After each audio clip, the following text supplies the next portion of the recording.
অন্যদিকে মহানগরের মালিগাঁওয়ে বিজি কলোনিতে ছিনতাইয়ের ঘটনা। পিস্তল দেখিয়ে মহিলার গলা থেকে সোনার চেন ছিনতাই একাংশ দুষ্কৃতীর। সিসিটিভিতে বন্দী হয়েছে সমগ্র দৃশ্য। দেখুন, যেখানে ছিনতাইবাজদের খোঁজে তদন্ত শুরু মালিগাঁও পুলিশের। মালিগাঁওয়ের ছবি দেখানো হচ্ছে, বিজি কলোনির ছবি দেখানো হচ্ছে। সমগ্র দৃশ্য ইতিমধ্যে কিন্তু সিসিটিভিতে বন্দী হয়েছে। পিস্তল দেখিয়ে মহিলার গলা থেকে সোনার চেন ছিনতাই একাংশ দুষ্কৃতীর। সিসিটিভিতে সমগ্র দৃশ্য বন্দী। ছিনতাইবাজদের খোঁজে ইতিমধ্যেই তদন্ত শুরু পুলিশের। মার্ক করে দেখানো হচ্ছে সিসিটিভি ফুটেজের সেই দৃশ্য, যেখানে আচমকা এক যুবক এক মহিলার গলা থেকে চেন ছিনিয়ে নিয়ে পালিয়ে যায়, চম্পট দেয়। দেখুন সেই ছবি।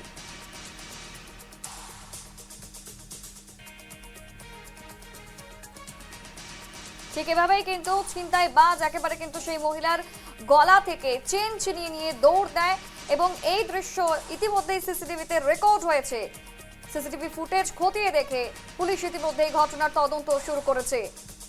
ঘটনায় টানা উত্তেজনা বিরাজ করছে এলাকায় এবং আতঙ্কও বিরাজ করছে এলাকায়। একেবারে কিন্তু দিনে দুপুরে ঘটনা ঘটায় রীতিমতো কিন্তু চাঞ্চল্য এলাকা জুড়ে।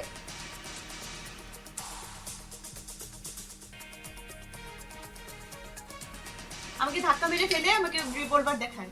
আজকে দুপুরে 2:30টার সময় আমি আমার মার ঘরে যাই, বাইলে নাম্বার 2 মালিগাঁও সতীজয়ন্তী নগরের এখানে।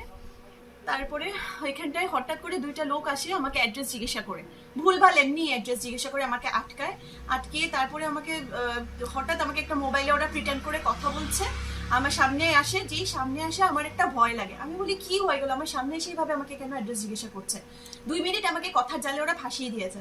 যখন এসছে সামনে বলছি আমি চিনতে পারি না, এই ড্রেস আমি চিনি না বলে আমাকে দাঁড়াও রক্ষক, এসএমএসে বলছে রক্ষক আপনি বলে আমার গলা থেকে স্ন্যাচ করে দিয়েছে, করে আমাকে ধাক্কা মেরে ফেলে দিয়েছে।